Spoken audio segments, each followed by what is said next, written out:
ലാലേട്ടൻ ആരാധകർ ആകാംക്ഷയോടെ അക്ഷമരായി കാത്തിരിക്കുന്ന ദൃശ്യം 3 ഏപ്രിൽ 2 റിലീസ് ചെയ്യുമെന്ന് അവർ പുറത്തുവിട്ടിട്ടുണ്ട്. ഇപ്പോൾ നമുക്കതിൽ കാണാൻ സാധിക്കും പനോരമ സ്റ്റുഡിയോസ്, പെൻ സ്റ്റുഡിയോസിനൊക്കെ നമുക്ക് കാണാൻ സാധിക്കും. അത് വലിയ നേട്ടമാണ്. ഏകദേശം 360 കോടിയോളം രൂപ വാങ്ങിച്ചിട്ടാണ് ആശീർവാദിൽ നിന്നും പനോരമ സ്റ്റുഡിയോസിൻ്റെ റൈറ്റ്സ് എല്ലാം വാങ്ങിച്ചിരിക്കുന്നത്. മലയാള സിനിമയെ സംബന്ധിച്ചിടത്തോളം, മോഹൻലാൽ ആരാധകരെ സംബന്ധിച്ചിടത്തോളം അതൊരു വലിയ സന്തോഷം നിറയുന്ന ഒരു കാഴ്ചയും കൂടിയാണ്. കാരണം അതൊരു ചെറിയ പരിപാടിയല്ല.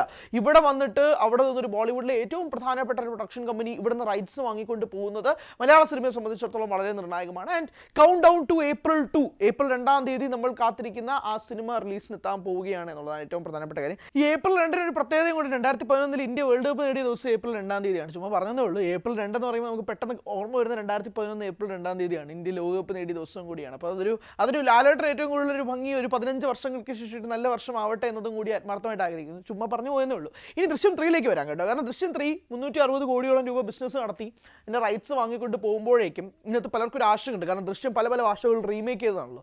ഇപ്പോൾ ഹിന്ദി, തമിഴ്, തെലുങ്ക്, ചൈനയിൽ പോലും പോയി റീമേക്ക് ചെയ്യപ്പെട്ടു. അപ്പോൾ ഈ സിനിമയുടെ റിലീസുമായി ബന്ധപ്പെട്ട് വരുമ്പോഴേക്കും സ്വാഭാവികമായിട്ട് ഏത് ഭാഷയിൽ ആദ്യം റിലീസ് ചെയ്യും, ഏത് സിനിമ ആദ്യം തിയേറ്ററുകളിലെത്തും, ഇതുള്ള ചോദ്യങ്ങളൊക്കെ ഉണ്ടായിരുന്നു. ഇനി ഹിന്ദി വരികയാണെങ്കിൽ തന്നെ ഹിന്ദി എപ്പോഴായിരിക്കും റിലീസ് ചെയ്യുക, അതൊരു ചോദ്യമൊക്കെ ഉണ്ടായിരുന്നു. അപ്പോൾ ഈ പനോരമ സ്റ്റുഡിയോസ് ഇതിൻ്റെ റൈറ്റ്സ് വാങ്ങിയപ്പോൾ തന്നെ മലയാളത്തിൽ നിന്ന് മുന്നോട്ട് വെച്ചിരിക്കുന്ന ഒരു ആവശ്യം എന്ന് പറയുന്നത് ഹിന്ദിയിൽ റിലീസ് ചെയ്യാൻ പോകുന്ന ദൃശ്യം 3 മലയാളം റിലീസ് ചെയ്തതിന് ശേഷം കൃത്യം 2 മാസം കഴിഞ്ഞിട്ട് മാത്രമേ ഹിന്ദിയിൽ ദൃശ്യം 3 റിലീസ് ചെയ്യാൻ പാടുള്ളൂ എന്നൊരു ആവശ്യം കൂടി മുന്നോട്ട് വെച്ചു. It's as simple as that. അതായത് മലയാളത്തിൽ റിലീസ് ചെയ്യുന്ന സമയത്ത് വേറൊരു ഭാഷയിലുള്ള ദൃശ്യം ഇറങ്ങണ്ട, മലയാളത്തിൽ ആദ്യം കണ്ടാൽ മതി. കാരണം ഒറിജിനൽ ഐഡിയ, തലച്ചോറ് എന്ന് പറയുന്നത് ഈ ജിത്തു ജോസഫിൻ്റെ ആണല്ലോ. 2013 ദൃശ്യം വന്നത്, ആ ഡിസംബർ മാസത്തിൽ വന്ന ദൃശ്യം ഇവിടെ നിന്നാണല്ലോ അത് കൊണ്ടുവന്നത്. അപ്പോൾ അതുകൊണ്ട് തന്നെ സ്വാഭാവികമായിട്ട് നമുക്ക് തന്നെ അത് പ്രസൻറ്റ് ചെയ്യണം എന്നുള്ളൊരു ആവശ്യം അവർ മുന്നോട്ട് വെച്ചു. അത് മുന്നോട്ട് വെച്ച പാടെ ഒരു ക്ലോസ് കൂടെ വെച്ചു. മലയാളം ദൃശ്യം 3 റിലീസ് ചെയ്ത് 2 മാസങ്ങൾ കഴിഞ്ഞ് മാത്രമേ ഹിന്ദിയിൽ ദൃശ്യം 3 റിലീസ് ചെയ്യാൻ പാടുള്ളൂ എന്നുള്ളതാണ് ആ ക്ലോസ്. ആ ക്ലോസ് അവർ അംഗീകരിക്കുകയും ചെയ്തു കേട്ടോ, പറയാതിരിക്കാൻ വയ്യ. ഇനിയിപ്പോൾ അതിനകത്തുള്ള കളികൾ എന്താണെന്നറിയാമോ? അതായത് ദൃശ്യം 3 മലയാളത്തിൽ റിലീസ് ചെയ്യുന്നത് ഏപ്രിൽ 2 കൃത്യം 2 മാസം എന്ന് പറയുമ്പോൾ ഏപ്രിൽ തൊട്ട് മെയ് തൊട്ട് ജൂൺ 2 കഴിഞ്ഞിട്ട് മാത്രമേ ഹിന്ദിയിൽ റിലീസ് ചെയ്യാൻ പാടുള്ളൂ. ഈ ജൂൺ 2 തന്നെ ദൃശ്യം 3യുടെ മലയാളം കഥ മലയാളി പ്രേക്ഷകരുടെ മുന്നിലേക്ക് സ്വാഭാവികമായിട്ടും എത്തിയിരിക്കും. കാരണം എന്താണെന്ന് വെച്ചാൽ ഇനി പലർക്കും തിയേറ്ററിലേക്ക് പോകാൻ പറ്റിയില്ലെങ്കിൽ പോലും ഈ സിനിമയുടെ OTT റൈറ്റ്സ് ആമസോൺ പ്രൈം സ്വന്തമാക്കിയിരിക്കുന്നു. ഈ ആമസോൺ പ്രൈം സ്വന്തമാക്കുമ്പോൾ തന്നെ ഇതിനകത്തുള്ള പ്രധാനപ്പെട്ട കാര്യം എന്ന് പറയുന്നത്, നിങ്ങൾ തിയേറ്ററിൽ നിന്ന് റിലീസ് ചെയ്തിട്ട് 1 മാസം വെച്ചോ. സാധാരണ ഇപ്പോൾ അങ്ങനെയാണല്ലോ, 28 ദിവസം അല്ലെങ്കിൽ 1 മാസം കഴിഞ്ഞിട്ട് നിങ്ങൾക്ക് OTT റിലീസ് ചെയ്യാമെന്നുള്ളതാണ്. ഇനി അഥവാ നിങ്ങൾ 2 മാസമൊന്നും വെച്ചോ, ആ സിനിമ OTTയിൽ വന്നതിന് ശേഷം മാത്രമേ ഹിന്ദിയിൽ തിയേറ്ററിൽ ആ സിനിമയ്ക്ക് സ്പേസ് ഉള്ളൂ. അവിടെയാണ് കളി. അതായത് ഈ സിനിമ തിയേറ്ററിൽ നിന്ന് കാണാൻ പറ്റുന്ന മാക്സിമം ഓഡിയൻസ് കണ്ടു കഴിഞ്ഞിട്ട് മാത്രമേ ഹിന്ദിയിൽ തിയേറ്ററിൽ പോയിട്ട് ഈ ആളുകൾ ഈ സിനിമ കാണുകയുള്ളൂ. As simple, very logical. അങ്ങനെ നിൽക്കുകയാണ് കഥ. ആ കഥയിൽ തന്നെ മുന്നോട്ട് പോവുകയാണ്. അപ്പോൾ അതുകൊണ്ട് തന്നെ മലയാളത്തിന് ഇഷ്ടം പോലെ സ്പേസ് ഉണ്ട്. അതായത് നല്ല ഡീല്, നല്ല സ്പേസ്, നല്ല കണ്ടന്റും കൂടി ഒത്തു വന്നാൽ, അതായത് നല്ല സ്പേസ്, നല്ല ടൈമും എല്ലാം കിട്ടിയിട്ടുണ്ട്. ഇനി വേണ്ടത് നല്ല കോണ്ടന്റാണ്. ആ കോണ്ടന്റിൽ ജിത്തു ജോസഫ് താഴെ പോകില്ല എന്നുള്ളതാണ് മലയാളികളുടെ വിശ്വാസം. എന്തായാലും ആ പോസ്റ്റർ കഴിഞ്ഞ ദിവസം വന്നിട്ടുണ്ട്. ആ പോസ്റ്റർ കഴിഞ്ഞ ദിവസം ഒരു മോശം പോസ്റ്റർ ഉണ്ടായിട്ടുണ്ട്, ഒരു സാധാരണ പോസ്റ്റർ ഉണ്ടായിട്ടുണ്ട്. ആ പോസ്റ്റേഴ്സ് ഭയങ്കരമായിട്ട് മലയാളികൾക്ക് അതിൻ്റെ ഒരു പോസ്റ്റർ കണ്ടാൽ പോലും ഓക്കെയാണ്. ഇപ്പം ഇതിൻ്റെ ഒരു അനൗൺസ്മെൻറ്റ് പോസ്റ്റർ ഉണ്ടായിരുന്നു. അത് ജിത്തു ജോസഫ്, മോഹൻലാൽ, ആൻ്റണി പെരുമ്പാവൂരും കൂടെ നിൽക്കുന്നൊരു ഫോട്ടോയാണ്. അത് ഒരുമിച്ച് നിൽക്കുന്ന ഫോട്ടോ ഒന്നുമല്ല, എവിടെ നിന്നോ ഒരു കൊളാശ് കട്ട് ചെയ്തെടുത്ത ഫോട്ടോയാണ്. പക്ഷെ അതിന് പോലും ഉണ്ടായ ഒരു ഹൈപ്പാണ്.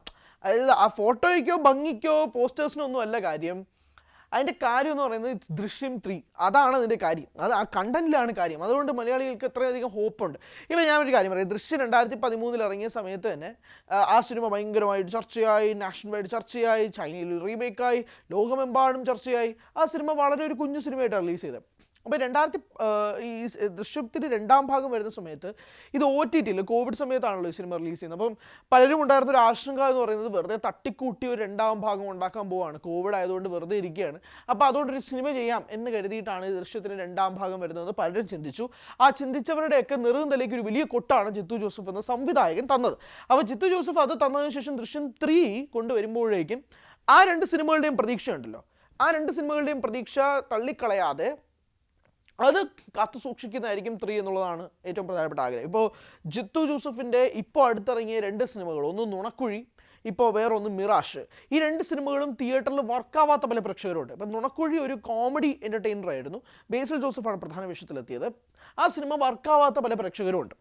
ഇപ്പോൾ ജിത്തുവിൻ്റെ അടുത്ത സിനിമയായ മിറാഷ് മിറാഷ് തിയേറ്ററിൽ വർക്കാവാത്ത ഒരുപാട് പ്രേക്ഷകരുണ്ട്. പല പ്രേക്ഷകർക്കും അത് കണക്ട് ആയില്ല. ആസിഫ് അലി, ഹന്ന റജി ഘോഷി, അപർണ ബാലമുരളി എന്നാണ് പ്രധാന വേഷത്തിലെത്തിയത്. ആ സിനിമയുടെ ട്വിസ്റ്റുകൾ കണ്ട് തലപേരത്തി ഒരുപാട് പേര് ഉണ്ട്. അപ്പോൾ ഈ 2 സിനിമകൾ പരാജയപ്പെട്ട് നമ്മൾ സാധാരണ ഒരു സംവിധായകൻ്റെ ഗ്രാഫ് നോക്കുമല്ലോ, ഈ സംവിധായകൻ്റെ ലേറ്റസ്റ്റ് ഫിലിംസ് ഏതൊക്കെയാണ്, അത് ഹിറ്റാണോ ഫ്ലോപ്പാണോ എന്നുള്ളത്. Jithu Joseph is an exception for that. അതുകൊണ്ട് ജിത്തു ജോസഫ് എപ്പോൾ വേണമെങ്കിലും വന്ന് നമ്മൾ സർപ്രൈസ് ചെയ്യാൻ പറ്റുന്ന ഒരു സംവിധായകനാണ്. ഈ 2 സിനിമകൾ പരാജയപ്പെട്ടു എന്നതുകൊണ്ട് ദൃശ്യം 3യുടെ മാർക്കറ്റ് കുറയുന്നില്ല. അവിടെയാണ് ഈ പറഞ്ഞു വരുന്നത്. ഇപ്പം ഈ 2 സിനിമകൾ മിറാഷിൻ്റെ ട്വിസ്റ്റുകളൊന്നും വർക്കായില്ല, അതുകൊണ്ട് ദൃശ്യം 3യുടെ ട്വിസ്റ്റുകൾ വർക്കാവാതിരിക്കുന്ന ടെൻഷൻ പ്രേക്ഷകർക്കില്ല.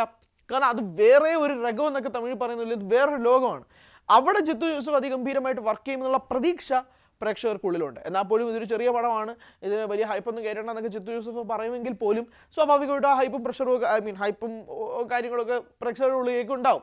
അപ്പോൾ അത് ഒരു ഭാഗത്ത് നിൽക്കുന്നുണ്ട്. അപ്പോൾ അതുകൊണ്ട് ഈ പരാജയ സിനിമകളൊക്കെ നമ്മളങ്ങ് തൂത്ത് അങ്ങോട്ടേക്ക് മാറ്റിയിടുക. ഇനി ഒരു വലതുവശത്തെ കള്ളൻ എന്ന സിനിമ റിലീസാവാനുണ്ട്. അത് സംവിധാനം ചെയ്യുന്നത് ജിത്തു ജോസഫാണ്. ബിജു മേനോനും ജോജു ജോർജുമാണ് പ്രധാന വേഷത്തിലെത്തുന്നത്. Teaser seems so interesting. അപ്പോൾ അത് തിയേറ്ററിൽ വരുമ്പോൾ എന്താവും എന്നുള്ളത് ഇനി അറിയണം. അതിന് വേണ്ടിയിട്ട് കാത്തിരിക്കുകയാണ്. അത് കുറച്ച് നാൾക്ക് മുമ്പ് ഷൂട്ട് ചെയ്തതാണ്. അപ്പോൾ അതിനി എന്താവും, അതൊരു ഇൻവെസ്റ്റിഗേഷൻ ത്രില്ലർ പോലത്തെ ഒരു പരിപാടിയാണെന്ന് തോന്നുന്നു. അപ്പോൾ അത് എങ്ങനെയായിരിക്കും എന്നതും അറിയേണ്ടതുണ്ട്. എന്നാൽ പോലും ദൃശ്യം 3 അതും ഇപ്പം നേരെ ചൊവ്വേ തിയേറ്റർ വർക്കായില്ലെങ്കിൽ പോലും ദൃശ്യം 3യുടെ ഹോപ്സ് ഒന്നും കുറയുന്നില്ല. കാരണം ജിത്തു ജോസഫ് അതിനിടയിൽ ചെയ്ത സിനിമകളൊക്കെ തന്നെ ചിലത് ഫ്ലോപ്പാവും, ചിലത് ഹിറ്റാവും. പക്ഷേ ദൃശ്യത്തിന് വേണ്ടിയിട്ട് ജിത്തു ജോസഫ് ഒരു സർപ്രൈസ് ഒരുക്കും എന്നുള്ള വിശ്വാസം പ്രേക്ഷകർക്കിടയിലുണ്ട്. അത് തന്നെയാണ് ഇപ്പോൾ റിലീസ് ഡേറ്റ് അനൗൺസ്മെൻറ്റോടുകൂടി വീണ്ടും കണ്ടുവരാനുള്ള സാധ്യതയായിട്ട് കാണപ്പെടുന്നത്.